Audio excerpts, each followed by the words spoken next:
Mark సువార్త 9వ అధ్యాయము. మరియు ఆయన ఇక్కడ నిలిచిన వారిలో కొందరు దేవుని రాజ్యము బలముతో వచ్చుట చూచు వరకు మరణము రుచి చూడరని నిశ్చయముగా మీతో చెప్పుచున్నానెను. 6 దినములైన తర్వాత యేసు పేతురును, యాకోబును, యోహానును మాత్రము వెంటబెట్టుకుని ఎత్తైన ఒక కొండ మీదికి ఏకాంతముగా వారిని తోడుకొని పోయి వారి ఎదుట రూపాంతరము పొందెను.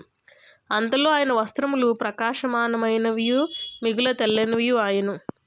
లోకమందు ఏ చాకలియు అంత తెల్లగా చలువ చేయలేడు. మరియు మోషేయు ఏలియాయు వారికి కనబడి యేసుతో మాట్లాడుచుండిరి. అప్పుడు పేతురు, బోధకుడా, మనమిక్కడ ఉండుట మంచిది. మేము నీకొకటియు, మోషేకొకటియు, ఏలియాకొకటియు 3 పర్ణశాలలు కట్టుదుమని చెప్పెను. వారు మిగుల భయపడిరి గనుక తాను చెప్పవలసినదేమో అతనికి తెలియలేదు. మేఘమొకటి వచ్చి వారిని కమ్మగా, ఈయన నా ప్రియ కుమారుడు, ఈయన మాట వినుడని ఒక శబ్దము ఆ మేఘములో నుండి పుట్టెను. వెంటనే వారు చుట్టూ చూచినప్పుడు తమ యొద్దనున్న యేసు తప్ప మరెవరునూ వారికి కనబడలేదు. వారు ఆ కొండ దిగి వచ్చుచుండగా, మనుష్య కుమారుడు మృతుల్లో నుండి లేచినప్పుడే గాని అంతకుముందు మీరు చూచిన వాటిని ఎవనితోనూ చెప్పవద్దని ఆయన వారికి ఆజ్ఞాపించెను. మృతుల్లో నుండి లేచుట అనగా ఏమిటో అని ఒకరితోనొకడు తర్కించుచు ఆ మాట మనస్సును ఉంచుకునిరి. వారు, ఏలియా ముందుగా రావాలని శాస్త్రులు చెప్పుచున్నారే, ఇదేమని ఆయన అడిగిరి. అందుకైన, ఏలియా ముందుగా వచ్చి సమస్తమును చక్కపెట్టునన్న మాట నిజమే. ఆయనను మనుష్య కుమారుడు అనేక శ్రమలు పడి తృణీకరింపబడవలనని వ్రాయబడుట ఏమి? ఏలియా వచ్చిననియు అతని గూర్చి వ్రాయబడిన ప్రకారం వారు తమకిష్టము వచ్చినట్టు అతని ఎడల చేసిరనియు మీతో చెప్పుచున్నానని వారితో అనెను. వారు శిష్యుల యొద్దకు వచ్చి వారి చుట్టూ బహుజనులు కూడి ఉండుటయు శాస్త్రులు వారితో తర్కించుటయు చూచిరి.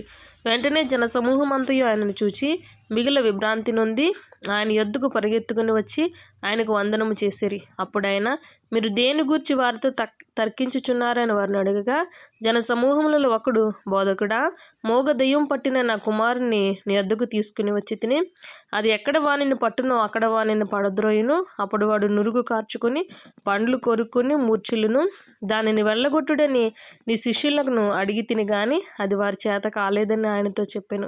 అందుకైన విశ్వాసము లేని తరము వారలారా, నేను ఎంతకాలం మీతో ఉందును? ఎంతవరకు మిమ్మును సహింతును? వానిని నా యొద్దకు తీసుకుని రండి అని వారితో చెప్పగా, వారు ఆయన యొద్దకు వానిని తీసుకుని వచ్చిరి.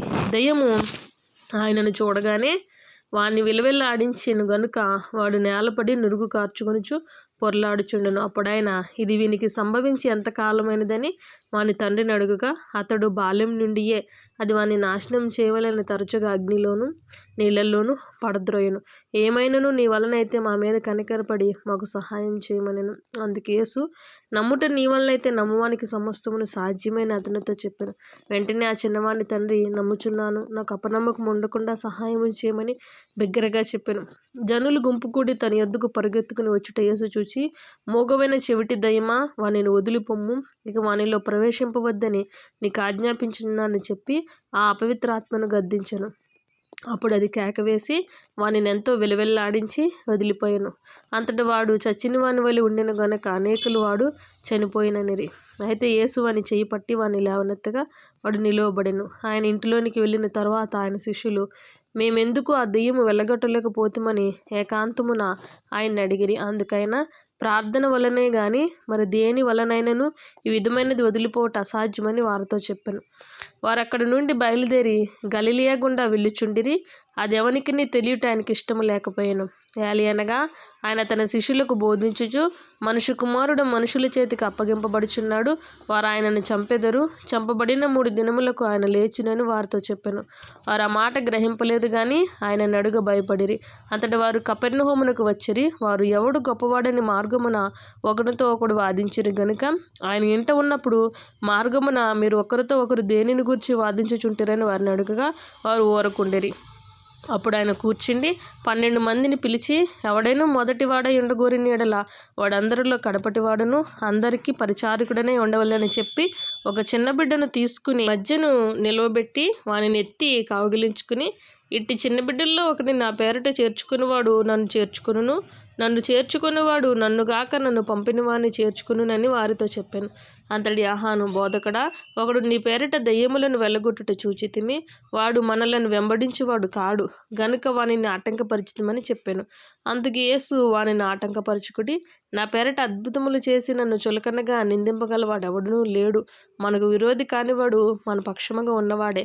మీరు క్రీస్తు వారని నా పేరిట మీకు గిన్నెడు నీళ్లు త్రాగనిచ్చువాడు తనకు రావలసిన ఫలము పోగొట్టుకొనడని మీతో నిశ్చయముగా చెప్పుచున్నాను.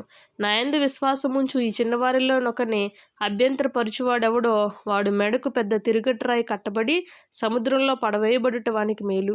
నీ చెయ్యి నిన్ను అభ్యంతరపరిచినెడల దానిని నరికివేయము. నువ్వు 2 చేతులు కలిగి నరకంలోని ఆరని అగ్నిలోనికి పోవుట కంటే అంగహీనుడివై జీవములో ప్రవేశించుట మేలు. నీ పాదము నిన్ను అభ్యంతరపరచని ఎడల దానిని నరికివేయము. 2 పాదములు కలిగి నరకంలో పడవేయబట్టుట కంటే కుంటివాడివై నిత్యజీవంలో ప్రవేశించుట మేలు. నీ కన్ను నిన్ను అభ్యంతరపరిచినలా దాన్ని తీసి పారవేయము. 2 కన్నులు కలిగి నరకంలో పడవేయబడుట కంటే ఒంటి కన్ను గలవాడివై దేవుని రాజ్యంలో ప్రవేశించుట మేలు. నరకమున వారి పురుగు చావదు, అగ్ని ఆరదు. ప్రతి వానికి ఉప్పు సారము అగ్ని వలన కలుగును. ఉప్పు మంచిదే గాని ఉప్పు నిస్సారమైన ఎడల దేనివల్ల మీరు దానికి సారము కలుగచేతురు? మీలో మీరు ఉప్పు సారము గలవారై ఉండి ఒకరితో ఒకరు సమాధానముగా ఉండుడని చెప్పెను. ఆమేన్.